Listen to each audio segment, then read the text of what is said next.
ബിസ്മില്ലാഹിർ റഹ്മാനിർ റഹീം അൽഹംദുലില്ലാഹി വസ്സലാത്തു വസ്സലാമു അലാ റസൂലില്ലാഹി വഅലാ ആലിഹി വഅസ്ഹാബിഹി അജ്മഈൻ അമ്മാ ബഅദ്. നമ്മൾ ഇത്രയും ക്ലാസ്സുകളിൽ പറഞ്ഞത് അതൊന്ന് ചുരുക്കി പറയാം. എന്തൊക്കെ ടോപ്പിക്കാണ്? ആദ്യം എന്താണ് മീസാൻ എന്ന് പറഞ്ഞു, പിന്നെ അബ്നിയ എന്തൊക്കെയാണ് അറബിയിലുള്ള അബ്നിയത്ത് എന്നുള്ളതിന് ഔസാൻ എന്നും പറയാം, എന്തൊക്കെ വസനുകളാണുള്ളത് എന്ന് പറഞ്ഞു. മൂന്നാമത്തത് തസ്രീഫുൽ അഫ്ആൽ നമ്മൾ എന്തൊക്കെയാണ് പറഞ്ഞത്? 5 കാര്യങ്ങൾ നമുക്ക് പഠിക്കാനുണ്ട്. എന്തൊക്കെയായിരുന്നു? ഒന്ന്, സമൻ അനുസരിച്ച്, കാലമനുസരിച്ച് ഫെയിലിനെ മാദി, മുലാരി, അമ്ര എന്ന് വേർതിരിക്കാം. അതിനെപ്പറ്റി പറഞ്ഞു. എന്താണ് മാദി, എന്താണ് മുലാരി, എന്താണ് അമ്ര എന്നും പറഞ്ഞു. അതുപോലെ എങ്ങനെയാണ് ഇതൊക്കെ തമ്മിൽ മാറ്റുന്നത്, മാദിനെ എങ്ങനെ മുലാരിയാക്കാം, മുലാരിനെ എങ്ങനെ അമ്രാക്കാം ഇതും പറഞ്ഞു. രണ്ടാമത്തത് തഖ്സീമുൽ ഫിഅലി മിൻ ഹൈസു അസിഹത്തു വൽ ഇല്ല. സഹീഹ് മുഅത്തൽ എന്ന് പറഞ്ഞാൽ എന്താണെന്നാണ് പറഞ്ഞത്. അപ്പോൾ സഹീഹ് എന്താണ്, മുഅത്തൽ എന്താണെന്ന് ആദ്യം പറഞ്ഞു. പിന്നെ മാദി, മുലാരി, അമ്ര ആക്കുമ്പോൾ സഹീഹിനും മുഅത്തലിനും ഉണ്ടാകുന്ന മാറ്റങ്ങൾ അത് പറഞ്ഞു. പിന്നെ എന്ത് പറഞ്ഞു? ലമീറുകൾ വരുമ്പോൾ മുഅത്തലായ ഫെയിലുകൾ, അതിൽ വരുന്ന മാറ്റങ്ങൾ, അതിനെക്കുറിച്ച് പറഞ്ഞു. അപ്പോൾ ഇനി നമുക്ക് 3 കാര്യങ്ങൾ കൂടിയുണ്ട് തസ്രീഫുൽ അഫ്ആൽ. എന്തൊക്കെയാണ്? ജാമിദും മുത്തസറിഫും എന്താണ്, അതുപോലെ മബ്നിയുൻ ലിൽ മഅലൂമും മബ്നിയുൻ ലിൽ മജ്ഹൂലും എന്താണ്, പിന്നെ ലാസിമും മുത്തഅദ്ദി എന്താണ്. ഈ 3 കാര്യങ്ങൾ കൂടിയുണ്ട്. അപ്പോൾ അത് കഴിഞ്ഞാൽ ഈ 3ാമത്തെ ടോപ്പിക്ക് കഴിഞ്ഞു. പിന്നെ 4ാമത്തത് തസ്രീഫുൽ അസ്മാ, പിന്നെ അഹ്കാമുൻ മുഷ്തറക്ക, പൊതുവായിട്ടുള്ള കുറച്ച് കാര്യങ്ങൾ. അപ്പോൾ ഇൻഷാ അല്ലാഹ് ഇന്ന് ഈ തസ്രീഫുൽ അഫ്ആലിലെ ബാക്കിയുള്ള 3 കാര്യങ്ങളും തീർക്കാൻ നോക്കാം. പിന്നെ തസ്രീഫുൽ അസ്മാ ഒരു 2 ക്ലാസ്, അഹ്കാമുൻ മുഷ്തറക്ക ഒരു 2 ക്ലാസ്. അപ്പോൾ ഇനി ഒരു 4 ക്ലാസ്സോട് കൂടി ഈ കിതാബ് തീരും ഇൻഷാ അല്ലാഹ്. അപ്പോൾ ഇന്ന് നമുക്ക് പറയാനുള്ളത് തഖ്സീമുൽ അഫ്ആലി ഇല അൽ ജാമിദി വൽ മുത്തസറിഫ്, അല്ലെങ്കിൽ തഖ്സീമുൽ അഫ്ആലി മിൻ ഹൈസു അൽ ജുമൂദ് വ തസറുഫ്. എന്താണ് ജുമൂദ് എന്ന് പറഞ്ഞാൽ? ജുമൂദ് എന്ന് പറഞ്ഞാൽ എന്താ പറയുക, ഒരു മാറ്റമില്ലാതെ ഒരേ അവസ്ഥയിൽ നിൽക്കുക. ഒരു മോശം വാക്കാണ് ശരിക്കും ജുമൂദ് എന്ന് പറഞ്ഞാൽ. ഒരു പുരോഗമനം ഇല്ലാത്ത ആൾക്കാരൊക്കെ അവൻ ജാമിദാണ്, ഫിക്രുൻ ജാമിദ്, ഒരു പിന്തിരിപ്പൻ ചിന്താഗതി എന്നുള്ളതിന് ഫിക്രുൻ ജാമിദ് എന്നാണ് പറയുക, പുരോഗതി ഇല്ലാത്തത്. അപ്പോൾ നമ്മളെ സർഫിൻ്റെ കാര്യത്തിൽ എന്താണ് ജാമിദായ ഫിഅൽ എന്ന് പറഞ്ഞാൽ? അതിന് മാറ്റങ്ങളില്ല. നമ്മളിപ്പോൾ ഇത്രയും പറഞ്ഞു മാദി, മുലാരി, അമ്രായിട്ടൊക്കെ മാറുമെന്ന് പറഞ്ഞു. ഈ 3 കാര്യങ്ങൾ, അതിനെക്കുറിച്ചാണ് നമ്മൾ ജാമിദ്, മുത്തസരിഫ് എന്ന് പറയുന്നത്. ഈ 3ആയിട്ട് മാറുന്നതിൽ ചില ഫെയിലുകൾക്ക് ചില കുറവുകളുണ്ടാവും. ചിലത് 1 ഉണ്ടാവുള്ളൂ, 1 രൂപ മാത്രം, ചിലത് 2 എണ്ണം, അങ്ങനെയുള്ളതുണ്ട്. 3 എണ്ണമാണ് സാധാരണ എല്ലാ ഫെയിലുകൾക്കും. മാദി, മുലാരി, അമ്ര, ഇതാണ് എല്ലാ ഫെയിലുകൾക്കും ഉള്ളത്. എന്നാൽ ചിലർ ഒറ്റ അവസ്ഥയിൽ മാത്രം നിൽക്കുന്നവരുണ്ട്, 2 അവസ്ഥയുള്ളവരുണ്ട്. അപ്പോൾ ഈ ഒറ്റ അവസ്ഥയിൽ മാത്രം നിൽക്കുന്നവരെന്താണ്? ജാമിദാണ്. അതിൻ്റെ ജുമൂദ് കൂടുതലാണ് അല്ലേ, കൂടുതൽ പിന്തിരിപ്പന്മാരാണ്. 2 അവസ്ഥ ഉള്ളത് മീഡിയം. അപ്പോൾ ഈ 3 കാറ്റഗറി ഉണ്ട്. ഒന്ന് മുത്തസരിഫ്. മുത്തസരിഫ് എന്ന് പറഞ്ഞാൽ എന്താ? നമ്മൾ സാധാരണ കാണുന്ന ഫെയിലുകൾ, ലറബ, ഇദ്രിബു, ഇദ്രിബ്, മാദി, മുലാരി, അമ്രുണ്ട്. അത് മുത്തസരിഫുൻ താമുത്തസറുഫ്, പൂർണ്ണമായിട്ടുള്ള തസറുഫാണ്. എന്നാൽ 2 രൂപ മാത്രമുള്ളതാണെങ്കിലോ, മുലാരി, അമ്രും മാത്രമുള്ള ഫെയിലുകളുണ്ടാവും. അതിനെന്താ പറയുക? മുത്തസറിഫുൻ നാഖിസു തസറുഫ്, അതിൻ്റെ തസറുഫ് കുറവാണ്, മാറ്റങ്ങൾ കുറവാണ്. പിന്നെ ഒറ്റ രൂപ മാത്രമുള്ളവർക്ക് ജാമിദ്, അതിന് തസറുഫേ ഇല്ല, മാറ്റം എന്ന് പറയുന്ന സംഭവം ഇല്ല. അപ്പോൾ തസറുഫുൻ താമുൻ, തസറുഫുൻ നാഖിസുൻ, ജാമിദ്, ഇതാണ് 3 കാറ്റഗറി. ഉദാഹരണങ്ങൾ പറയാം. ആദ്യം മുത്തസറിഫുൻ താമുത്തസറുഫ്, പൂർണ്ണമായ തസറുഫുള്ള ഫെയിലുകൾ. ഇഷ്ടംപോലെ ഉദാഹരണങ്ങൾ, നമ്മളിപ്പോൾ കണ്ട ഫീലുകളൊക്കെ അതിൽപ്പെട്ടതാണ്, പറയേണ്ട ആവശ്യമില്ല. ദറബ, ഫതഹ, കതബ, ഖറഅ എല്ലാം അതിൽപ്പെട്ടു. രണ്ടാമത്തേത് 2 അവസ്ഥ മാത്രമുള്ളത്. അതിന് ഉദാഹരണത്തിന് വദഅ, അഫൻ, യദഉ, ദ, യദഉ, ദ. എന്താ യദഉ എന്ന് പറഞ്ഞാൽ? വിട്ടുകളയാ. ദ എന്ന് പറഞ്ഞാൽ വിട്ടുകളയൂ എന്നുള്ള കൽപ്പന. അതിൻ്റെ മാദി എന്താണ്? വദഅ എന്നാണ് മാദി, പക്ഷെ അതില്ല അറബിയിൽ. ആ വദഅ എന്നുള്ള വാക്ക് അറബിയിലില്ല. അങ്ങനെ ഉണ്ടാക്കാമായിരുന്നു, പക്ഷെ അത് പ്രയോഗത്തിലില്ല, ഉപയോഗത്തിലില്ല. അതുപോലെ യദറു, അല്ല, ഖുർആനിൽ ഉപയോഗിച്ച വാക്കാണ് യദറു എന്നുള്ളത്. എവിടെയുള്ളത്? വയദറക വ ആലിഹതക. ഫിറോൻ്റെ കൂട്ടത്തിൽപ്പെട്ട ധിക്കാരികളായ ആളുകൾ, ഫിറോൻ്റെ കൂട്ടാളികൾ ഫിറോനോട് പറഞ്ഞു, അത്തദറു മൂസ വഖൗമഹു, മൂസയെയും കൂട്ടരെയും നീ വിട്ടുകളയുകയാണോ? ലിയുഫ്സിദു ഫിൽ അർദി, ഭൂമിയിൽ കുഴപ്പമുണ്ടാക്കാൻ. വയദറക ആലിഹത്തക്ക, നിന്നെയും നിൻ്റെ ബാക്കിയുള്ള ഇലാഹുകളെയൊക്കെ ഉപേക്ഷിക്കാനും അവരെ നീ സ്വാതന്ത്ര്യം കൊടുക്കുകയാണോ, അവർക്ക് സ്വാതന്ത്ര്യം കൊടുക്കുകയാണോ എന്ന്. അപ്പോൾ യദറു എന്ന് പറഞ്ഞാൽ ഉപേക്ഷിക്കുക. അതിൻ്റെ അമ്രാണ് ദർ. വദറു ലാഹിറൽ ഇസ്മി വ ബാത്തിനഹു, ലാഹിറായിട്ടുള്ള പാപങ്ങൾ ഉപേക്ഷിക്കുക, ബാത്തിനായിട്ടുള്ള പാപങ്ങളും. എന്താണ് പറഞ്ഞ വ്യത്യാസം? ലാഹിറായിട്ടുള്ള പാപം എന്ന് പറഞ്ഞാൽ അവയവങ്ങൾ കൊണ്ട് ചെയ്യുന്നത്, ബാത്തിനായത് മനസ്സിലുള്ള തിന്മകൾ. അപ്പോൾ അവിടെ ദർ എന്നുള്ള അമ്രാണ് ഉപയോഗിച്ചത്. ജമാഅത്തിനോടായതുകൊണ്ട്, ബഹുവചനായതുകൊണ്ട് ദറു എന്ന് പറഞ്ഞു, എല്ലാ മനുഷ്യരോടും കൂടി ആയതുകൊണ്ട്. അപ്പോൾ മനസ്സിലായില്ലേ? അതിൻ്റെ മുതാരിയുണ്ട്, അമ്രുണ്ട്, പക്ഷെ മാദി ഇല്ല ഫേലിന്. ഇല്ല, സെൻറ്റൻസിൽ ഇത് ഉപയോഗിക്കാൻ കഴിയില്ല മാദിയായിട്ട്. ഇപ്പോൾ ഒരാൾ ഒരു തെറ്റ് ഉപേക്ഷിച്ചു എന്ന് പറയാൻ ഈ വാക്ക് ഉപയോഗിക്കാൻ പറ്റില്ല, വേറെ എന്തെങ്കിലും വാക്ക് ഉപയോഗിക്കേണ്ടി വരും. ഈ വാക്കിന് മാദി ഇല്ല, ഉപയോഗിക്കാൻ പറ്റില്ല. അർത്ഥം മുതാരിക്ക് മുതാരിൻ്റെ അർത്ഥം, അമ്രിൻ്റെ അർത്ഥം. ശരി, അപ്പോൾ രണ്ട് രൂപമുള്ള ഫെയിലുകൾ കണ്ടല്ലോ. ഇനി ഒറ്റ രൂപം മാത്രമുള്ള ഫെയിലുകളുണ്ട്, ഒറ്റ അവസ്ഥ മാത്രം, മാദി മാത്രം. പക്ഷെ അത് മൂന്ന് ഇനങ്ങളുണ്ട്. കാരണം എന്താ? മാദി മാത്രമുള്ളവരുണ്ടാവും, മുതാരി മാത്രമുള്ളവരുണ്ടാവും, അമർ മാത്രമുള്ളവരുണ്ടാവും. മാദി മാത്രമുള്ള ഫെയിലിനൊരു ഉദാഹരണം ലൈസ, ഏറ്റവും സിമ്പിൾ ഉദാഹരണം ലൈസ. ലൈസ എന്നുള്ളത് മാദി മാത്രം. അതിൻ്റെ യലീസു എവിടെയെങ്കിലും ഉണ്ടോ? ഇല്ല. അമറില്ല, മുതാരി ഒന്നുമില്ല.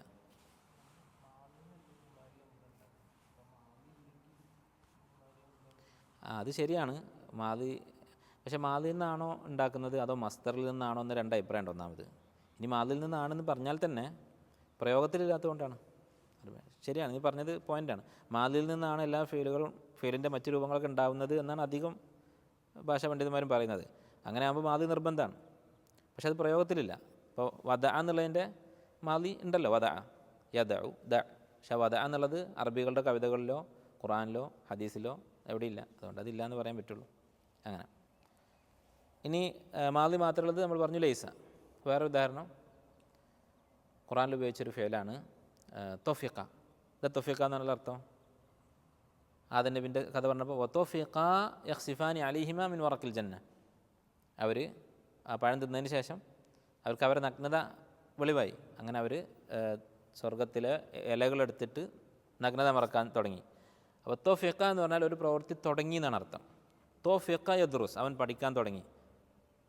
തോഫിഖ എന്ന് കഴിഞ്ഞിട്ട് ഫെയില് മുതാരിയാണ് ഉപയോഗിക്കുക. ഒത്തോഫിഖ യദ്രിബു, അവൻ അടിക്കാൻ തുടങ്ങി. തോഫിഖ എന്ന് പറഞ്ഞാൽ അപ്പോൾ തുടങ്ങി എന്നുള്ള അർത്ഥമാണ്. അതിന് മുതാരിയോ അമ്രോ ഇല്ല. അപ്പോൾ മാദി മാത്രമുള്ള ഉദാഹരണം കഴിഞ്ഞു. ഇനി മുതാരി മാത്രമുള്ളതോ? മുതാരി മാത്രമുള്ള ഒരു ഫെയിലാണ് യഹീയത്തു. ഇതാ യഹീയത്തു എന്ന് പറഞ്ഞാൽ യസീഹു, അലറി വിളിക്കുക, ഒച്ചുണ്ടാക്കുക എന്നൊക്കെയാണ് അർത്ഥം. യാ ഹ കെട്ടുള്ള ഹ, യാ ത്വ. ഇതിന് മാദിയോ അമ്രോ ഇല്ല യഹീയത്തു എന്നുള്ളതിന്. വേറെ ഉദാഹരണം ഞാൻ കണ്ടിട്ടില്ല, ഉണ്ടാവാം, പക്ഷെ വളരെ കുറവാണ്. അതുകൊണ്ടായിരിക്കും ഈ ഉദാഹരണം സർഫിൻ്റെ കിതാബുകൾ കൊടുത്തത്. സാധാരണ പ്രയോഗത്തിലില്ലാത്ത ഒരു വാക്കാണ്. അടുത്തത് അമ്ര മാത്രമുള്ളത്. അമ്ര മാത്രമുള്ളതിന് രണ്ട് ഉദാഹരണങ്ങളുണ്ട്. ഒന്ന് ഹബ്. എന്താ ഹബ് എന്ന് പറഞ്ഞാൽ? ഹബ് എന്നുള്ളത് നമ്മൾ സാധാരണ ഉപയോഗിക്കുന്ന ഒരു ഹബ് ഉണ്ട്, ഖുറാനിലൊക്കെ വന്നത്. ഏതാണ്? റബ്ബന ഹബ് ലന മിൻ അസ്വാജിന. അതല്ല അവിടെ ഉദ്ദേശിക്കുന്നത്. അത് വഹബ യഹബു ഹബ് എന്നുള്ളതാണ്. അതിന് മാദിയുണ്ട്, മുതാരിയുണ്ട്, അമ്രുണ്ട്. ഇവിടെ ഹബ് എന്ന് പറഞ്ഞാൽ ഇഫ്തരിൽ, നീ സങ്കല്പിക്ക്. ഇപ്പോൾ സാധാരണ ഇത് ഉപയോഗിക്കാറുണ്ട്, ഈ വാക്ക് ധാരാളം ഉപയോഗിക്കാറുണ്ട്. ഹബ് അന്നക്ക തറക്ത സല, നീ നിസ്കാരം ഉപേക്ഷിച്ച് എന്ന് വിചാരിക്കുക. പിന്നെ നീ ഖളാ ആക്കണോ വേണ്ടേ, ഇങ്ങനെയുള്ള കാര്യങ്ങൾ പറയുമ്പോൾ ആദ്യം എന്ത് ചെയ്യും? നീ നിസ്കാരം ഉപേക്ഷിച്ച ഒരാളാണെന്ന് സങ്കല്പിക്കുക, അങ്ങനെ നീ വിചാരിക്കുക എന്ന് പറയാൻ വേണ്ടി ഉപയോഗിക്കുന്ന ഹബ് എന്നുള്ളത്. അപ്പോൾ അതിൻ്റെ അർത്ഥം ഈ അർത്ഥമാകുമ്പോഴാണ് അതെന്താവുന്നത്? ജാമിദാവുന്നത്. അതല്ലാതെ ഖുറാനിൽ പറഞ്ഞ ഹബ് എന്ന് പറഞ്ഞതിൻ്റെ അർത്ഥം എന്താണ്? വഹബ യഹബു ഹബ്. അതിൻ്റെ അർത്ഥം ഞങ്ങൾക്ക് ദാനമായി നൽകണമേ. വഹാബ് എന്നുള്ളതാൻ്റെ ദാനം, ഔദാര്യമായി നൽകുക. ഔദാര്യമായി നൽകുക എന്നുള്ള അർത്ഥത്തിൽ ആ ഫേലിൻ്റെ കൽപ്പനയായിക്കൊണ്ട് ഹബ് എന്ന് ഉപയോഗിക്കുമ്പോൾ എന്താണത്? അത് താമാണ്, എന്താണ് മുത്തസരിഫുൻ, താ മുത്തസറുഫാണ്. മൂന്ന് രൂപങ്ങളും അതിനുണ്ട്. മറിച്ച് നീ ഇങ്ങനെ ഒരവസ്ഥ സങ്കല്പിക്കുക. എന്തായാലും ഇംഗ്ലീഷിൽ പറയാം, എന്താ പറയുക, ഇമാജിൻ, അസ്യൂം കറക്റ്റ്, അസ്യൂം എന്നാണ്. ആ അർത്ഥത്തിൽ ഹബ് എന്ന് ഉപയോഗിക്കുമ്പോൾ അതിന് മാദിയുമില്ല, മുതാരിയും ഇല്ല.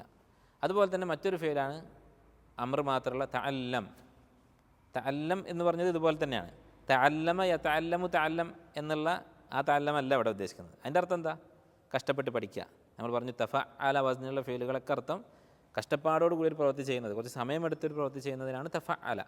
തഹജ്ജദ, ഇതൊക്കെ കുറച്ച് സമയമെടുക്കും. പക്ഷേ ആ അർത്ഥത്തിലുള്ള തഅല്ലം, നീ പഠിക്ക്, വായിച്ച് കഷ്ടപ്പെട്ട് അധ്വാനിച്ച് പഠിക്ക് എന്ന അർത്ഥത്തിലുള്ള തഅല്ലം അത് താമു തസറുഫാണ്. അതിന് തഅല്ലമുണ്ട്, യതഅല്ലമുണ്ട്, തഅല്ലം ഉണ്ട്. ഇവിടെ ഈ ഹബ് എന്ന് പറഞ്ഞ പോലെ തന്നെ വേറൊരർത്ഥമാണ്. ഇതിൻ്റെ അർത്ഥം ഇഅലം, നീ അറിയുക എന്നുള്ള അർത്ഥത്തിൽ തഅല്ലം എന്ന് ഉപയോഗിച്ചാൽ, പഠിക്കുക എന്നുള്ള അർത്ഥത്തിലാണെങ്കിൽ അതിന് 3 രൂപങ്ങളുണ്ട്. പക്ഷെ കേവലം നീ അറിയുക, മനസ്സിലാക്കുക എന്നുള്ള അർത്ഥത്തിൽ തഅല്ലം എന്ന് പറഞ്ഞാൽ അതിന് അമ്ര് മാത്രമേ ഉള്ളൂ, മുദാരിയോ മാദിയോ ഇല്ല. ഇനി അമ്ര് മാത്രമുള്ള ഫേലുകൾ ഈ 2 മാത്രമേ ഉള്ളൂ, വേറൊന്നുമില്ല. ഈ ഹബ്, തഅല്ലം ഇത് മാത്രമേ ഉള്ളൂ. ഷദൽ അർഫ് എന്ന് പറയുന്ന ഒരു സർഫിൻ്റെ ഒരു കിതാബ്, അറിയപ്പെട്ട കിതാബാണ്. അതിൻ്റെ മുഅല്ലിഫായിട്ടുള്ള അഹമ്മദ് അൽ ഹമല്ലാവി അദ്ദേഹം പറയുന്നത് ഈ 2 ഉദാഹരണം കൊടുത്തിട്ട് വലാ സാലിസ ലഹുമ, മൂന്നാമത്തെ ഒരു ഉദാഹരണം ഇല്ല. അപ്പോൾ ഈ ഫേലുകൾ കുറവാണെന്നർത്ഥം, ജാമിദായ ഫേലുകൾ കുറവാണ്. ഹാത്തി കൊടുത്തിട്ടുണ്ടല്ലേ, ചിലപ്പോൾ അത് പിന്നെ ഇസ്മുൽ ഫേലാണെന്നുള്ള അഭിപ്രായം ഉണ്ടായിരിക്കാം. ഇസ്മുൽ ഫേൽ എന്ന് പറഞ്ഞിട്ടൊരു കാറ്റഗറി ഉണ്ടല്ലോ, ഇസ്മിൻ്റെ നിയമങ്ങൾ അതിന് ബാധകമായിരിക്കും. അല്ലാഹു അലം, എന്തെങ്കിലും അഭിപ്രായ വ്യത്യാസം ഉണ്ടാവാം. ഇത് ഇസ്മുൽ ഫേലല്ല, ഈ തഅല്ലം ഹബ് എന്നുള്ളതൊക്കെ ഫേലുകളാണ്. എന്താ ഇസ്മുൽ ഫേലിൻ്റെ പ്രത്യേകത? ഇസ്മുൽ ഫേൽ എന്ന് പറഞ്ഞാൽ അർത്ഥം ഫേലിൻ്റെ അർത്ഥമായിരിക്കും, പക്ഷേ ആ വാക്കിൽ ഇസ്മിൻ്റെ അലാമത്തുകളുണ്ടാവും. ഹർഫ് ജർ അതിൻ്റെ മുമ്പ് വരിക. ഹാത്ത് എന്നുള്ളത് ശരിയാണ്, ഹാത്ത് ഫേൽ അമ്ര തന്നെയാണെന്നാണ് മനസ്സിലാവുന്നത്. അല്ലാഹു അലം.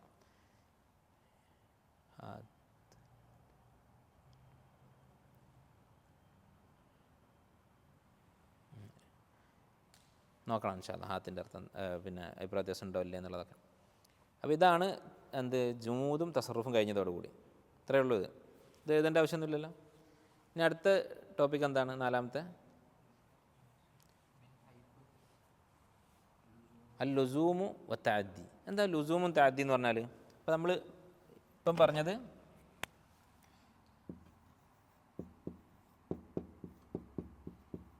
തസ്രീഫുൽ അഫ്ആൽ നമ്മൾ ആദ്യം എന്ത് പറഞ്ഞു?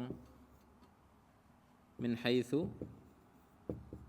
അസ്സമൻ അല്ലെങ്കിൽ സീഗ, അതിൻ്റെ ടെൻസ് അനുസരിച്ച് ഫെയിൽ മാദി മുദാരി അമ്ർ അല്ലേ? മാദി മുദാരി അമ്ർ അത് പറഞ്ഞു. പിന്നെ രണ്ടാമത്തേത് മിൻ ഹൈസു സിഹ്ഹതി വൽ ഇഅ്തിലാൽ, അതിൻ്റെ അടിസ്ഥാനത്തിൽ സഹീഹ് മുഅ്തൽ. സിഹത്ത് എന്ന് പറഞ്ഞാൽ ഹർഫുകളൊക്കെ സഹീഹ് മാത്രമായിരിക്കുക. ഇഅ്തിലാൽ എന്ന് പറഞ്ഞാൽ ഇല്ലത്തിൻ്റെ അക്ഷരം വരിക. അപ്പോൾ ഇല്ലത്തിൻ്റെ അക്ഷരം വരുന്നതുമായി ബന്ധപ്പെട്ട് സഹീഹ് മുഅ്തൽ എന്ന് പറഞ്ഞാൽ 2ആയി വേർതിരിച്ചിട്ടുണ്ട്. മൂന്നാമത്തത് മിൻ ഹൈസു അത്തസറുഫ് വൽ ജുമൂദ്, അതാണ് ഇപ്പോൾ നമ്മൾ പറഞ്ഞത്. എന്താണ്? താമു തസറുഫ്, അതുപോലെ താമു തസറുഫ്, നാഖിസു തസറുഫ്, ജാമിദ്, 3 ഉണ്ട് അല്ലേ? വേണമെങ്കിൽ എന്താ പറയുക, മുത്തസരിഫ് ജാമിദ് എന്ന് പറഞ്ഞിട്ട് പിന്നെ മുത്തസരിഫിനെ താമു നാഖിസ് 2ആയിട്ട് വേർതിരിക്കുക. രണ്ടും ഒരുപോലെ തന്നെ. 4ാമത്തത് മിൻ ഹൈസു ലുസൂമു വ തഅദ്ദി അല്ലേ? എന്താണ് ലുസൂമും തഅദ്ദി എന്ന് പറഞ്ഞാൽ? ലുസൂം എന്ന് പറഞ്ഞാൽ ഉറച്ച് നിൽക്കുക, ഒരു സ്ഥലത്ത് അടങ്ങി നിൽക്കുക, അതിനാണ് ലുസൂം എന്ന് പറയുക. ലസിമ എന്ന് പറഞ്ഞാൽ ഉറച്ചു നിന്നു. ലസിമൽ മസ്ജിദ്, പള്ളിയിൽ തന്നെ ഇരുന്നു. ലസിമ തൊലബൽ ഇൽമു പഠിക്കുന്നതിൽ ഉറച്ചു നിന്നു. അപ്പോൾ തഅദ്ദി എന്ന് പറഞ്ഞാൽ ഒരു സ്ഥലത്തു നിന്ന് വിട്ട് അപ്പുറത്തേക്ക് പോവുക. യഅദു എന്ന് പറഞ്ഞാൽ ഒരു സ്ഥലത്തു നിന്ന് മറ്റൊരിടത്തേക്ക് പോവുക എന്നാണ് അർത്ഥം. അപ്പോൾ ഉദ്വാൻ എന്നുള്ളതിന് അക്രമം എന്നാണ് അർത്ഥം പറയുക. ഇസ്മ വൽ ഉദ്വാൻ വലാ തആവനു അലൽ ഇസ്മി വൽ ഉദ്വാൻ. എന്താണ് പറയാൻ കാരണം? നമ്മളെ പരിധി വിട്ടിട്ട് മറ്റുള്ളവരെ കാര്യത്തിലേക്ക് കടക്കുന്നതാണ് അക്രമം എന്ന് പറയുന്നത്. അപ്പോൾ അതുപോലെ അള്ളാഹിൻ്റെ നിയമങ്ങൾ വിട്ടിട്ട് അതിൻ്റെ അപ്പുറത്തേക്ക് കടക്കുന്നതൊക്കെയാണ് ഉദ്വാൻ. ശരിക്കും അസ്ലിൽ യഅദു അതുപോലെ തഅദ്ദി എന്നൊക്കെ പറഞ്ഞാൽ അത് മോശമായ അർത്ഥമല്ല ഭാഷയിൽ. ഭാഷയിൽ എന്താണ്? ഒരു സാധനം ഒരു സ്ഥലത്ത് മറ്റൊരിടത്തേക്ക് പോകാന്നേ ഉള്ളൂ അർത്ഥം. ഇവിടെ ഈ ലുസൂമിൻ്റെയും തഅദ്ദിയുടെയും, ലുസൂം എന്ന് പറഞ്ഞാൽ ഒരു സ്ഥലത്ത് നിൽക്കൽ, തഅദ്ദി എന്ന് പറഞ്ഞാൽ അപ്പുറത്തേക്ക് പോകൽ, അതിൻ്റെ അടിസ്ഥാനത്തിൽ ഫെയിലിനെ 2ആയി വേർതിരിച്ചിട്ടുണ്ട്. എന്താണ്? അല്ലാസിമു വൽ മുതഅദ്ദി. എന്താണ് ലാസിമു മുതഅദ്ദി എന്ന് പറഞ്ഞാൽ? ലാസിം എന്ന് പറഞ്ഞാൽ യർഫഉൽ ഫാഇൽ വലാ യൻസിബു അൽ മഫ്ഊൽ. അതിന് നഹ്വിൽ നമ്മൾ പഠിക്കും, ഒരു ഫെയിൽ അതെന്ത് ചെയ്യും? 2 കാര്യങ്ങൾ ചെയ്യും ഒരു ഫെയിൽ. ഒന്ന് അതിൻ്റെ ഫായിലിനെ റഫ് ചെയ്യും, മഫ്ഊലിനെ നസ്ബ് ചെയ്യും. ദറബ ജയ്ദുൻ അമ്രൻ, ജയ്ദ് അമ്രനെ അടിച്ചു. അപ്പോൾ ജയ്ദ് എന്നുള്ള ഫായിലിന് ജയ്ദുൻ എന്ന് കൊടുക്കണം എന്ന് തീരുമാനിച്ച ആരാണ്? ഇപ്പുറത്തുള്ള ഈ ദറബ എന്ന് പറഞ്ഞ ഫേലാണ്. അമ്രൻ എന്നുള്ളതിന് നസ്ബായിരിക്കണം, അമ്രുൻ എന്ന് പാടില്ല എന്ന് തീരുമാനിച്ച ആരാണ്? ഈ ഫേലാണ്. അപ്പോൾ ഫെയിൽ ഒരേ സമയത്ത് എന്ത് ചെയ്യും? അതിൻ്റെ ഫായിലിനെ റഫ് ചെയ്യും, മഫൂലിനെ നസ്ബും ചെയ്യും. ഇതാണ് ഫെയിലിൻ്റെ ഡ്യൂട്ടി എന്ന് പറയുന്നത്. അപ്പോൾ നമ്മൾ ഹർഫിനെ കുറിച്ച് പറയില്ലേ, മിന്നിൻ്റെ ഡ്യൂട്ടി എന്താണ്? അതിന് ശേഷം വരുന്ന ഇസ്മിനെ ജർ ചെയ്യുക. അതുപോലെ ഫെയിലുകളുടെ ഡ്യൂട്ടിയാണ് രണ്ട് കാര്യങ്ങൾ: അതിൻ്റെ ഫായിലിനെ റഫ് ചെയ്യുക, മഫൂലിനെ നസ്ബ് ചെയ്യുക. അത്രയേ ഉള്ളൂ ഫെയിലിൻ്റെ ഡ്യൂട്ടി. അപ്പോൾ ഇതിൽ ഫായിലിനെ റഫ് ചെയ്യൽ മാത്രമായിട്ട് അവിടെ നിർത്തും ലാസിമായ ഫെയിലുകൾ. മുത്തഅദ്ദിയായ ഫെയിൽ എന്ത് ചെയ്യും? അപ്പുറത്ത് മഫൂൽ ബിഹിനെ നസ്ബ് കൂടി ചെയ്യും. ഉദാഹരണം, ജാ ജയ്ദുൻ, ജയ്ദ് വന്നു. ആ ജയ്ദുൻ എന്നുള്ള ഫായിലിനെ റഫ് ചെയ്തു. ആര്? ജാ എന്ന് പറഞ്ഞ ഫെയിൽ. വേറെ എന്തെങ്കിലും ചെയ്യുന്നുണ്ടോ? ഒന്നുമില്ല.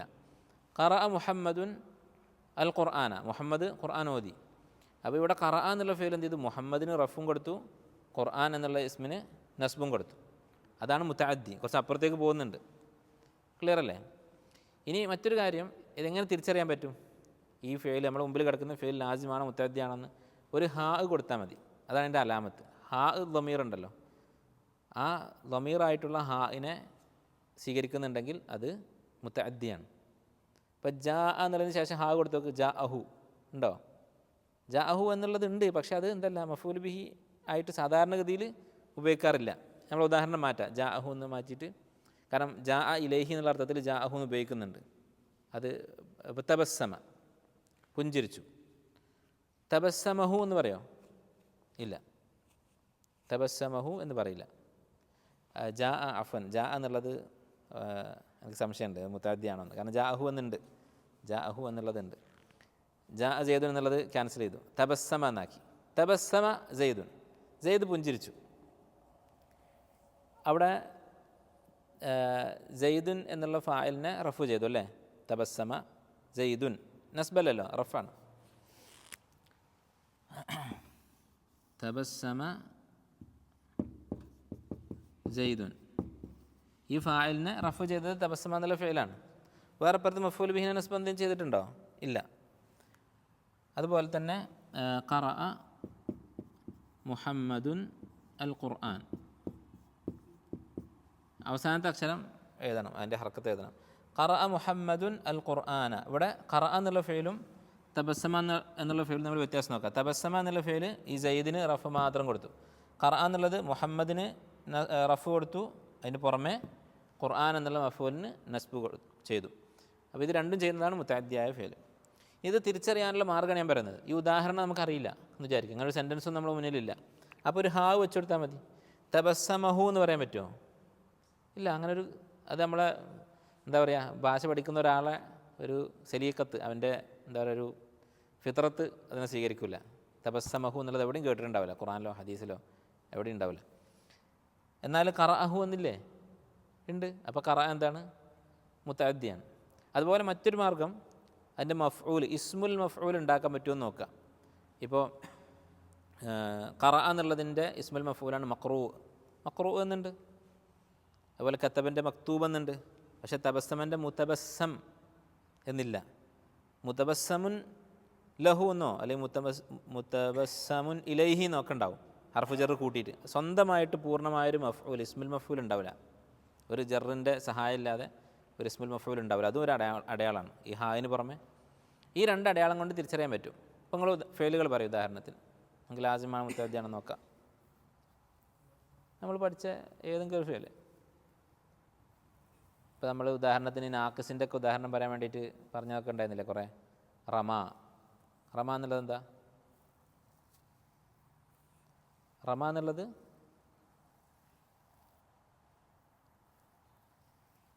ലാസിമാണോ മുത്തഅദ്ദിയാണോ? ഹാ വെച്ച് നോക്കുക. റമാഹു ഉണ്ട്, റമാഹു എന്നുണ്ട്. അതുപോലെ ഇഷ്തറ, ഇഷ്തറ എന്നുള്ളത് ലാസിമാണോ മുത്തഅദ്ദിയാണോ?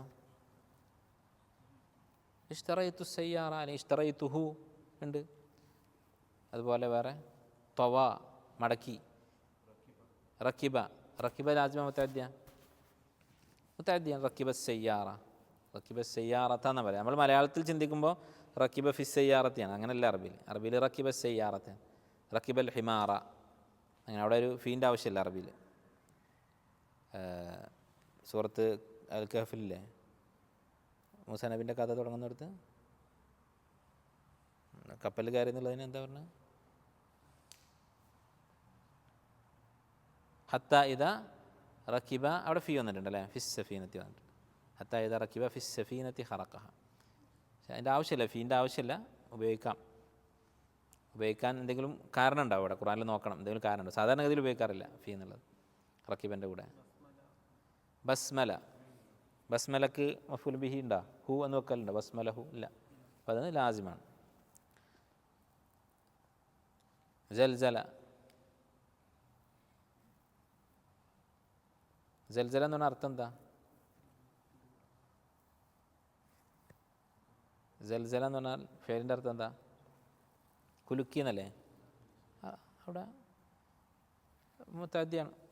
ജൽജലഹു, ഭൂമിയെ അള്ളാഹു ഉറപ്പിച്ചു. ജൽജലഹ, ഭൂമിയെ ഉറപ്പിച്ചു. എന്നാൽ തസൽജല എന്നാണെങ്കിലോ ലാസിമാണ്, അത് വറച്ചു. തസൽജലത്തിൽ അർദു, ഭൂമി വറച്ചു. അതിന് പിന്നെ വേറെ മഫൂൽ ബിഹി ഒന്നുമില്ല. അപ്പോൾ ഇതാണ് ലാസിം മുത്തഅദ്ദി. ഇത്രയേ ഉള്ളൂ പറയാൻ. ഞാൻ അതിൽ ചെറിയൊരു കാര്യം പറയാനുള്ളത്, അത് കുറച്ച് വലിയ കിതാബുകൾ പഠിക്കും. ലാസിമിനെ മുത്തഅദ്ദി ആക്കാനും പറ്റും, മുത്തഅദ്ദിയെ ലാസിമാക്കാനും പറ്റും. നമ്മൾ പറഞ്ഞു ളഹിക എന്നാൽ ചിരിച്ചു, എന്താണ്? ലാസിമാണ്, മുത്തഅദ്ദിയാണോ? ലാസിമാണ്. പക്ഷേ അതിനെ എന്ത് ചെയ്യാൻ പറ്റും? അൽഹഖ എന്നാക്കാൻ പറ്റും, ചിരിപ്പിച്ചു. അതുപോലെ തിരിച്ചിങ്ങോട്ടും അൽഹഖനെ തിരിച്ച് ആ ഹംസ ഒഴിവാക്കിയാൽ ലഹിക്കാക്കാം. വേറെയും മാർഗ്ഗങ്ങളുണ്ട് അങ്ങോട്ടോട്ട് മാറ്റാൻ. ഇപ്പോൾ ഫഅല വസ്നിന് ചിലപ്പോൾ എന്തുണ്ടാവും? മുത്തഅദ്ദിൻ്റെ അർത്ഥം ഉണ്ടാവും. ഒരു ഫെയില് ഫഅല എന്നുള്ള അവസ്ഥയിലാണെങ്കിൽ ലാസിമായിരിക്കും, ഫഅല ആക്കിയാൽ മുത്തഅദ്ദിയാവും. ഉദാഹരണം അലിമ മുത്തഅദ്ദിയാണ് ഓൾറെഡി. ഒരു ഉദാഹരണം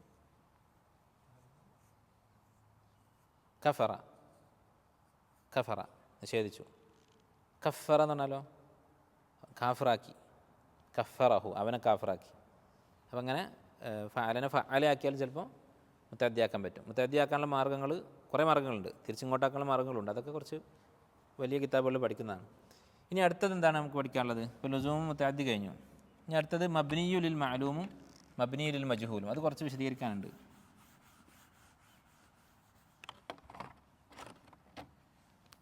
എന്താണ് അടുത്തത്? മിൻ ഹൈസു അൽ ബിനാഉ ലിൽ മഅലൂം. എനിക്കറിയില്ല എങ്ങനെ എഴുതിയിട്ടുള്ളത് അതിൽ.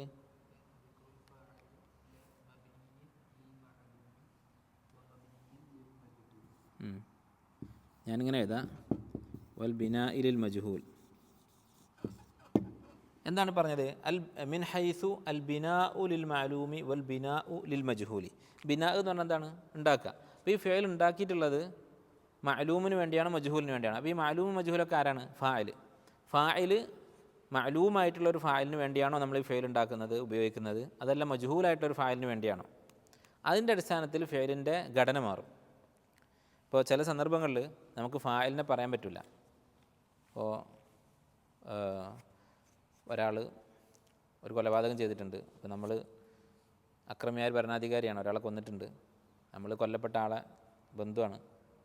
അപ്പോൾ രാജാവ് കൊന്നു എന്ന് പറഞ്ഞാൽ ചിലപ്പോൾ പ്രശ്നമായിരിക്കും. അപ്പോൾ നമ്മളെ ബന്ധുവിൻ്റെ മരണ വാർത്ത വിശേഷം പറയുമ്പോൾ കുത്തില എന്നേ പറയാൻ പറ്റുള്ളൂ. കുത്തില ഫുലാൻ, ഖാത്തല അൽ മലിക്കു ഫുലാൻ എന്ന് പറഞ്ഞാൽ പ്രശ്നമാവും. അപ്പോൾ കുത്തില ഫുലാൻ, ഇങ്ങനെ എന്തെങ്കിലും കാരണം ഉണ്ടാവും ഈ ഫായിലിനെ മറച്ചു വെക്കാൻ. ചിലപ്പോൾ അറിയാത്തതുകൊണ്ടായിരിക്കും. കൊല്ലപ്പെട്ടു, ആരാ കൊന്നതെന്ന് അറിയില്ല. അപ്പോൾ എന്താ പറയുക? കുത്തില എന്ന് പറയും, കൊല്ലപ്പെട്ടു. അപ്പോൾ ഈ കാര്യമാണ് മഅലൂമും മജ്ഹൂലും. മഅലൂമായ ഒരു ഫായിലിന് വേറെ ഫെയിലും മജ്ഹൂലായ ഫായിലിന് വേറെ ഫെയിലും ഉണ്ടാവുക. ഇനി അത് എങ്ങനെയാണ് ഉണ്ടാക്കാന്ന് നോക്കാം. ഇപ്പോൾ കുത്തില എന്ന് പറഞ്ഞപ്പോൾ ഫുഇലാണ്, സിമ്പിളാണ്. പക്ഷേ എല്ലാ ഫെയിലും അങ്ങനെയല്ല. എല്ലാ ഫെയിലിൻ്റെയും മജ്ഹൂലിൻ്റെ രൂപം ഉണ്ടാക്കൽ ഒരുപോലെയല്ല. ഇപ്പോൾ നമ്മൾ ഇത്രയും ദിവസം പറഞ്ഞ ഫെയിലുകളൊക്കെ മഅലൂമായിരുന്നോ മജ്ഹൂലായിരുന്നോ? മഅലൂമായിരുന്നു. എല്ലാം എന്തായിരുന്നു? മഅലൂമായിരുന്നു. ശരിയായ പ്രയോഗം മഅലൂമായ ഫിഅൽ എന്നല്ല, അൽ ഫിഅലു അൽ മബ്നിയു ലിൽ മഅലൂം. അൽ ഫിഅലാണ്, അൽ മബ്നിയു അത് ഉണ്ടാക്കപ്പെട്ടിരിക്കുന്നു, ലിൽ മഅലൂം മഅലൂമിന് വേണ്ടി, അതായത് മഅലൂമായ ഫായിലിന് വേണ്ടി എന്നർത്ഥം. അപ്പോൾ അൽ ഫിഅലുൽ മബ്നിയു ലിൽ മഅലൂം ആയിരുന്നു ഇത്രയും കാലം നമ്മൾ പറഞ്ഞത് മുഴുവനും. പിന്നെ മജ്ഹൂൽ ഉണ്ടാക്കൽ എങ്ങനെയെന്നാണ് നമ്മൾ പഠിക്കുന്നത്. മജ്ഹൂൽ ഉണ്ടാക്കൽ എന്ന് പറയുന്നത് തെറ്റായൊരു പ്രയോഗമാണ്. ഞാൻ സമയത്തിൻ്റെ കുറവുണ്ട് അല്ലെങ്കിൽ എളുപ്പത്തിന് അങ്ങനെ പറയുന്നതാണ്, എല്ലാവരും എങ്ങനെ പറയാം. ശരി എന്താണ്? അൽ ഫിഅലുൽ മബ്നിയു ലിൽ മജ്ഹൂൽ, അതിനെങ്ങനെ ഉണ്ടാക്കണം എന്നാണ് നമ്മൾ പറയുന്നത്. അതിനാദ്യം നോക്കേണ്ടത് 3 കാറ്റഗറി ആയിട്ട് നമ്മൾ തിരിച്ചിട്ടുണ്ട് ഫെയിലുകളെ. ആദ്യം ഏറ്റവും എളുപ്പമുള്ളത് പറയാം. ഏറ്റവും എളുപ്പമുള്ളത് നമ്മൾ മാറ്റുന്ന ഫെയിൽ അതിൻ്റെ തുടക്കം താ അല്ല, താ എന്ന് പറഞ്ഞാൽ ഏത് താ? ജായിദായിട്ടുള്ള താ. അല്ലാതെ ഇപ്പോൾ ഒരു ഫെയിലിൻ്റെ അക്ഷരങ്ങൾ ഏതായാലും നമുക്ക് പ്രശ്നമില്ലല്ലോ. മറ്റേ തഫ അല അങ്ങനെയുള്ള താ ഉണ്ടല്ലോ, സിയാദത്തായ താ. അതിൻ്റെ ഒന്നാമത്തെ അക്ഷരം താ ജായിദ അല്ല. അതുപോലെ ഒന്നാമത്തെ അക്ഷരം ഹംസത്തുൽ വസ്ലു അല്ല. ഹംസത്തുൽ വസ്ലു എന്ന് പറഞ്ഞാൽ എന്താ? ഇൻഫ അല, അതിൻ്റെയൊക്കെ ഹംസ ഉണ്ടല്ലോ, ആ ഹംസയല്ല. അതുപോലെ തന്നെ ഐനുൽ ഫിഅൽ, നടുവത്തെ അക്ഷരം അലിഫും അല്ല. ഈ 3 പ്രശ്നങ്ങൾ ഒഴിവാക്കണം. താ ആവരുത് ഫസ്റ്റ്, ഹംസ ആവരുത്, നടുവിൽ അലിഫും ആവരുത്. അതല്ലാത്ത ഫെയിലുകളൊക്കെ എങ്ങനെയാണ്? നമ്മളീ പറഞ്ഞ പോലെ ഫസ്റ്റത്തെ അക്ഷരം ലൊമ്മ്, ലാസ്റ്റത്തിന് മുമ്പത്തെ അക്ഷരം കസർ. കത്തല കുത്തില്ല, കത്തബ കുത്തിബ. അപ്പോൾ ഒന്നാമത്തെ കാറ്റഗറി അവ്വലുഹു, അതിൻ്റെ ആദ്യം. അവ്വലുഹു പറഞ്ഞാൽ ഏതിൻ്റെ ആദ്യമാണ്? മാലിൻ്റെ കേട്ടോ. കാരണം മാലി എന്നാണ് മാലിനെ കുറിച്ചാണ് ഇപ്പോൾ നമ്മൾ പറയുന്നത്. അതിൻ്റെ മാലി എന്തല്ല? അവ്വലുഹു ലൈസ താഅൻ സായിദതൻ. ഒന്നാമത്തെ താ സായിദ അല്ല. അതുപോലെ തന്നെ വല ഹംസത്ത വസ്ൽ, ഹംസത്തുൽ വസ്ലും അല്ല. വലൈസ ഐനുഹു, അതിൻ്റെ ഐനുൽ ഫെയിൽ എന്തല്ല? അലിഫൻ, അലിഫുമല്ല. ഈ 3 പ്രശ്നങ്ങൾ ഒഴിവായി കിട്ടിയാൽ എന്താണ് മാർഗം? ഒറ്റ കാര്യം ചെയ്താൽ മതി. യുളമ്മു അവ്വലുഹു, ആദ്യത്തെ അക്ഷരം ലമ്മു കൊടുക്കുക. വയുക്സറു, കസർ കൊടുക്കുക. മാ ഖബല ആഖിരിഹി, കതബ കുതിബ. മനസ്സിലായോ? കതബ കുതിബ മാത്രമല്ല, ഇപ്പോൾ അഫ്അല വസ്നിൽ അദ്ഖല എന്താണ്? യുളമ്മു അവ്വലുഹു, ഫസ്റ്റത്തെ അക്ഷരത്തിന് ലമ്മ് ഉ, സെക്കൻഡ് ലാസ്റ്റ് അക്ഷരം മാ ഖബല ആഖിരിഹി കസ്റ, ഉദ് ഖില, ഹാക്ക് കസ്റ കൊടുത്തു. ലാസ്റ്റത്തിന് മുമ്പ് ഖ അല്ലേ, ഉദ് ഖില. അപ്പോൾ നമ്മൾ ലാസ്റ്റത്തിന് മുമ്പത്തെ അക്ഷരം എന്ന് പ്രത്യേകം പറയാൻ കാരണം എന്താ? 3 അക്ഷരം മാത്രം ആയിക്കൊള്ളണമെന്നില്ല, നടുവത്തെ അക്ഷരം എന്ന് പറയാൻ കഴിയില്ല. ഓക്കെ, അപ്പോൾ ഇത് സിമ്പിളാണ്, നമ്മളൊക്കെ സാധാരണ ഉപയോഗിക്കുന്നതാണ്, ആർക്കും അറിയാത്തതല്ല. അടുത്തത് മാ ഖാന അവ്വലുഹു, ഒന്നാമത്തെ അക്ഷരം എന്താണ്? താ അൻ സായിദ. അവിടെയാണ് പ്രശ്നം. താ ആണെങ്കിലോ, തഫഅല വസ്നാണെങ്കിലോ, അപ്പോൾ തഅല്ലമ, അതിൻ്റെ മജ്ഹൂൽ എങ്ങനെയായിരിക്കും? തഅല്ലമൻ്റെ അതിൻ്റെ നിയമം ഇതാണ്. യുളമ്മു അവ്വലുഹു മഅ മാ യലീഹി, മാ യലി എന്ന് പറഞ്ഞാൽ അടുത്തത്. അപ്പോൾ ഒന്നാമത്തെയും രണ്ടാമത്തെ അക്ഷരത്തിന് ലമ്മ കൊടുക്കും. തുഉ, തുഉ, ബാക്കി ഇതുപോലെ തന്നെ, ആദ്യം പറഞ്ഞതിൻ്റെ പോലെ തന്നെ. തുഉല്ലിമ, തുഉല്ലിമ. യുളമ്മു അവ്വലുഹു വഥാനീഹി, ആദ്യത്തെ രണ്ടാമത്തെ അക്ഷരത്തിന് ലമ്മ്, പിന്നെ ബാക്കി വയുക്സറു മാ ഖബല ആഖിരിഹി, തുഉല്ലിമ. ഇനി അവിടെ വേറെ പ്രശ്നമുണ്ട്.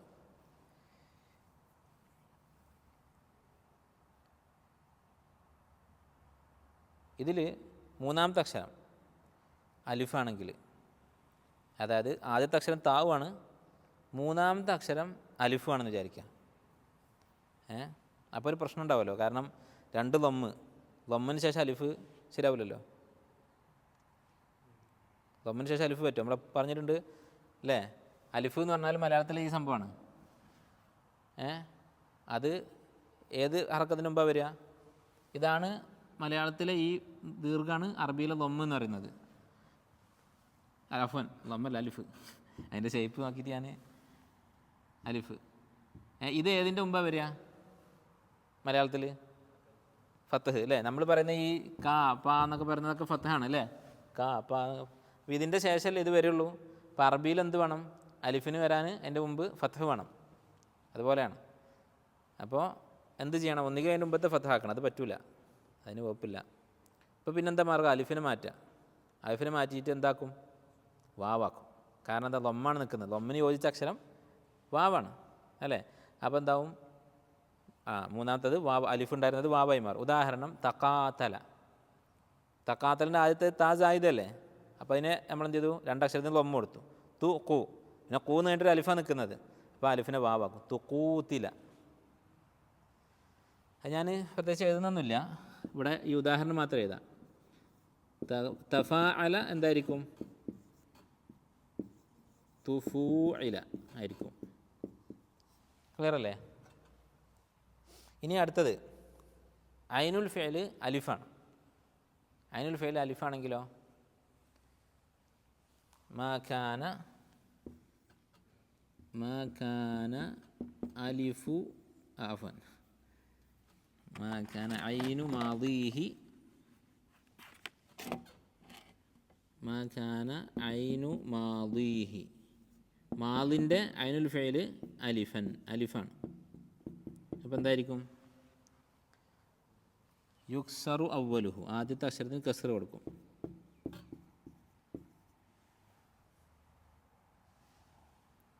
വതുഖ്ലബുൽ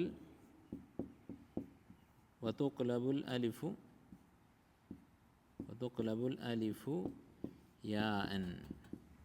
ഖാല ഖീല അല്ലേ? ഖാല ഖീല ആയപ്പോൾ എന്താ സംഭവിച്ചത്? ഐനുൽ ഫിഅൽ അലിഫല്ലേ? ഖാലൻ്റെ ഐന് അലിഫാണ്. അപ്പോൾ അത് മജ്ഹൂലാക്കിയപ്പോൾ ആദ്യത്തെ അക്ഷരത്തിന് കസ്ർ കൊടുത്തു, ഖി. പിന്നെ അലിഫ് എന്തായി? യാ ആയി മാറി. അതും കാരണം വ്യക്തമാണ്. കാരണം ഖി എന്ന് കഴിഞ്ഞിട്ട് പിന്നെ അലിഫിടാൻ പറ്റുമോ? കസ്ര കഴിഞ്ഞിട്ട് അലിഫിടാൻ പറ്റില്ല. അപ്പോൾ കസ്രക്ക് ചോദിച്ച അക്ഷരം ഏതാ? യാ. ഇതാണ് മാദിൻ്റെ കാര്യം. ഇനി മുദാരിൻ്റെ സീഗത്തുൽ മജ്ഹൂലുണ്ട്. സഅല രണ്ടാമത്തെ അക്ഷരം അലിഫല്ലല്ലോ, ഹംസല്ലേ?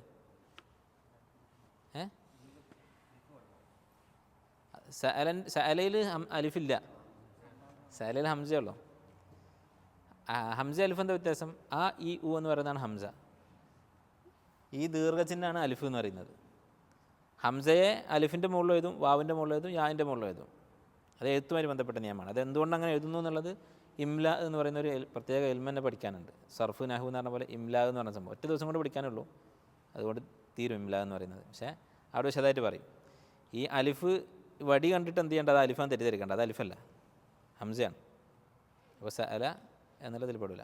സഅല ഏതിലാണ് പെടുക? ഫസ്റ്റത്തേൽ സഅല സുഇല. മുദാരി ഇവിടെ എളുപ്പമാണ്, പ്രത്യേകിച്ച് എഴുതേണ്ട ആവശ്യമൊന്നുമില്ല. ഫസ്റ്റത്തെ അക്ഷരത്തിന് ലൊമ്മ കൊടുക്കും.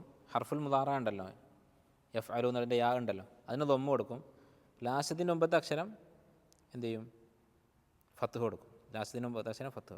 ഷരിബ മുദാരി അഷ്റബു, അതിൻ്റെ മജ്ഹൂല് യു, ഫസ്റ്റത്തെ അക്ഷരം ലൊമ്മ. മുദാരി അൽ മബ്നിയു അൽ ഫിഅലുൽ മബ്നിയു ലിൽ മജ്ഹൂലി അൽ ഫിഅലുൽ മുദാരി ഫിഅൽ എന്ന് അവിടെ ഉണ്ട് കേട്ടോ. അൽ ഫിഅലു അൽ മുദാരിഉ അൽ മബ്നിയു ലിൽ മജ്ഹൂൽ, ഇതാണ് നമുക്കിനി പഠിക്കാനുള്ളത്. അത് എന്താണ് ചെയ്യേണ്ടത്? യുദമ്മു അവ്വലുഹു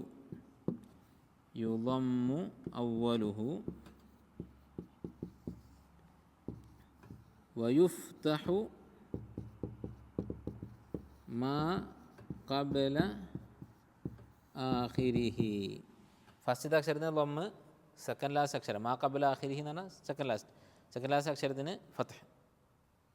ഉദാഹരണം യശ്റബു എന്താവും? ഫസ്റ്റത്തെ അക്ഷരത്തിന് ലൊമ്മല്ലേ? അതുപോലെ മാ ഖബ്ല ആഖിരിഹി എന്ന റ, യുഷ്റബു അല്ലേ? പക്ഷേ സെക്കൻഡ് ലാസ്റ്റ് അക്ഷരം അലിഫാണെങ്കിലോ? അഫ്വൻ, സെക്കൻഡ് ലാസ്റ്റ് അക്ഷരം ഹർഫു ഇല്ലത്തിൻ്റെ അക്ഷരമാണെങ്കിൽ. ഇപ്പോൾ യഖൂലു സെക്കൻഡ് ലാസ്റ്റ് അക്ഷരം എന്താണ്? വാവല്ലേ? യഖൂലു എന്തോ സെക്കൻഡ് ലാസ്റ്റ് അക്ഷരത്തിൻ്റെ ഹർക്കത്ത് ഫത്തഹല്ലേ നമ്മൾ പറഞ്ഞത്. അപ്പോൾ യഖൂലുൻ്റെ വാവിന് ഫത്ത് കൊടുത്താൽ യഖുവലു. അബിലൊരു നിയമമുണ്ട്.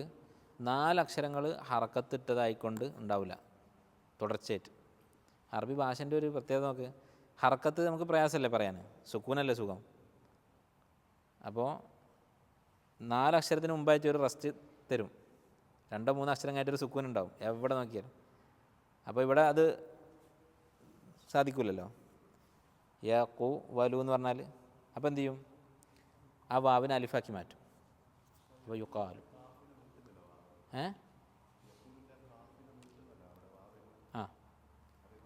യഖൂലു മുദാരി മഅലൂമാണ്. നമ്മളതിനെ മജ്ഹൂലാക്കുമ്പോൾ നമ്മളിപ്പോൾ പറഞ്ഞ നിയമപ്രകാരം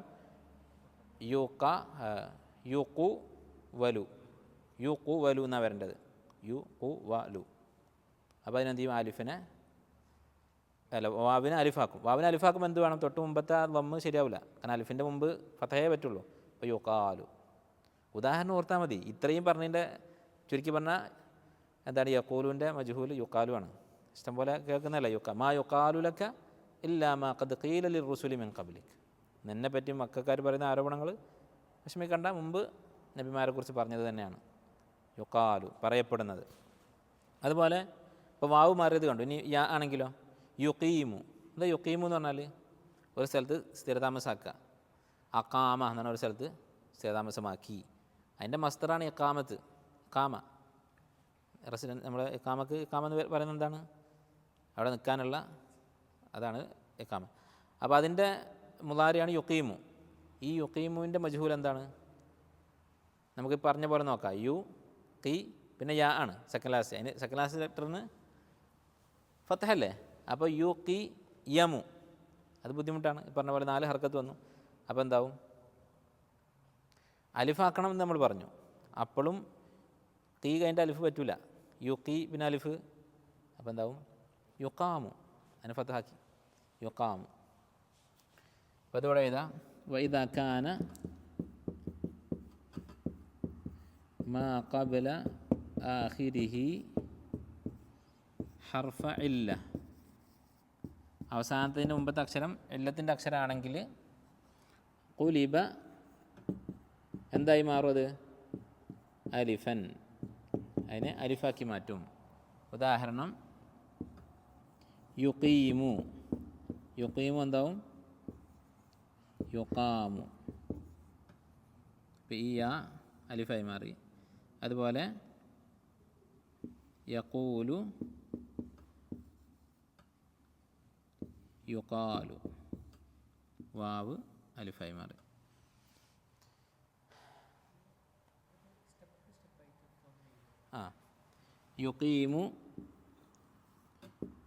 യുഖീമു എന്തായിരുന്നു ആവേണ്ടിയിരുന്നത് ഈ നിയമപ്രകാരം? ഈ നിയമത്തിന് നമ്മൾ 1 പേരിടാണെങ്കിൽ ആ നിയമം ഇവിടെ കൊടുത്താൽ എന്താവുമായിരുന്നു, അതിൻ്റെ ആദ്യത്തേത് ലൊമ്മ തന്നെയാണ്. അപ്പോൾ പ്രശ്നമൊന്നുമില്ല, മാറ്റമൊന്നുമില്ല. യു, രണ്ടാമത്തെ ഖി, പിന്നെ യാ ആണ്. യാന് ഫത്ഹല്ലേ. അപ്പോൾ യു ഖി യമു. അപ്പോൾ എന്തായി, 4 ഹർക്കത്തുകൾ വന്നു. അപ്പോൾ ഇതിനെന്താക്കണം, ഈ യാനെ മാറ്റിയിട്ട് യു ഖി പിന്നെ അലിഫ് പിന്നെ മീമ്. ഇത് റോങ്ങാണ്, കാരണം കസ്റക്ക് ശേഷം അലിഫ് വരില്ല. അപ്പോൾ എന്താവും, യു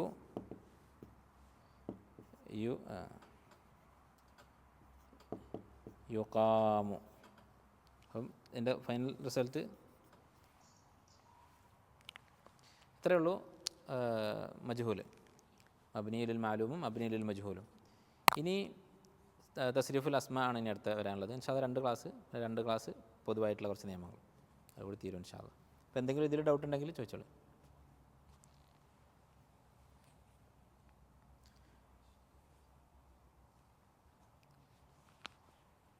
നിങ്ങളെന്ത് ചെയ്യണം, മാക്സിമം കിതാബുകൾ വായിക്കാൻ നോക്കുക. ചെറിയ സിമ്പിളായിട്ടുള്ള കിതാബുകൾ.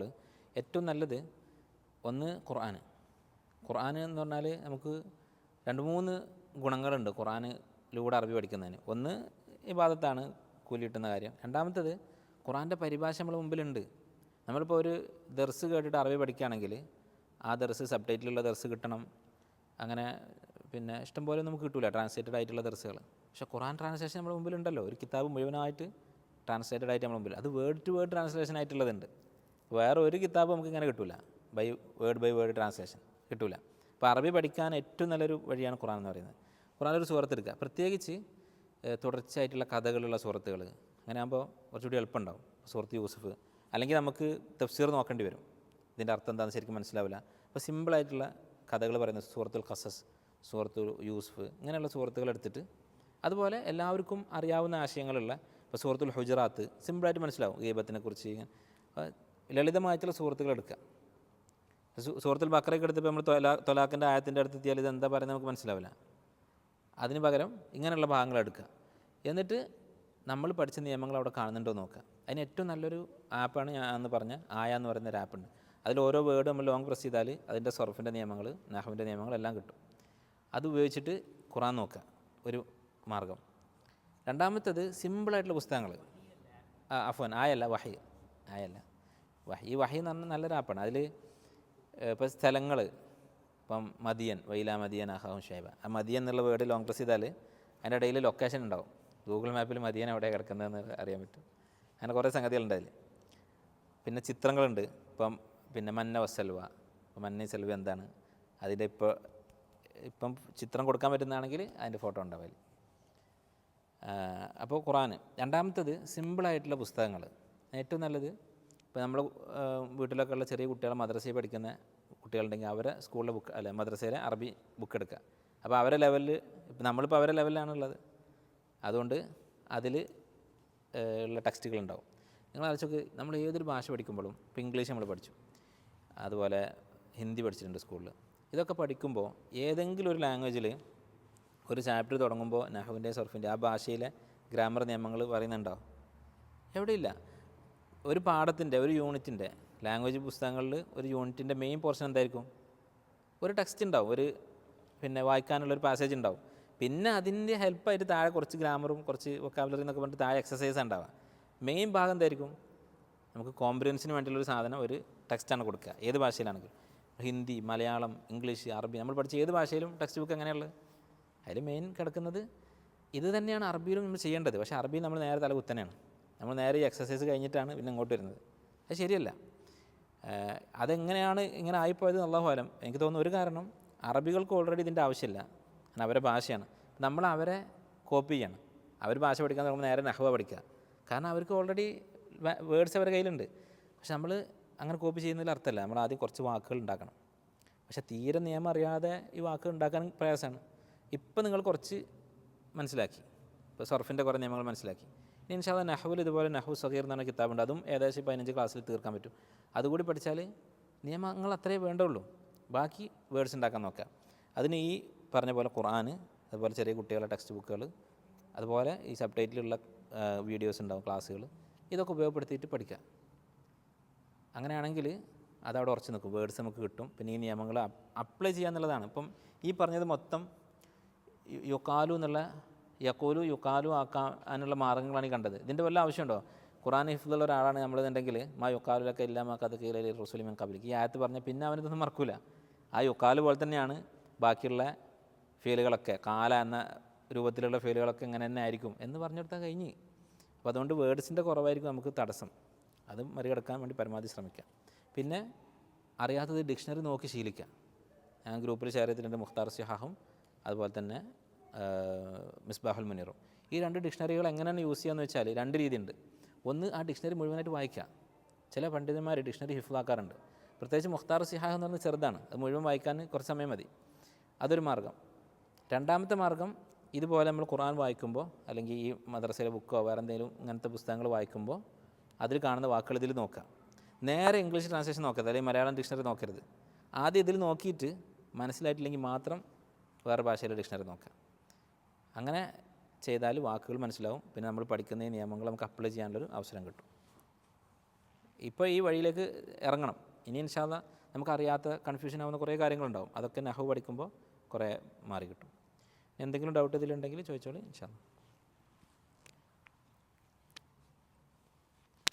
അല്ലെങ്കിൽ ഇൻഷാ അല്ലാഹ് അടുത്ത ആഴ്ച നമുക്ക് ബാക്കി എടുക്കാം ഇൻഷാ അല്ലാഹ്. സുബ്ഹാനക്കല്ലാഹുമ്മ വബിഹംദിക അശ്ഹദു അൻ ലാ ഇലാഹ ഇല്ല അൻത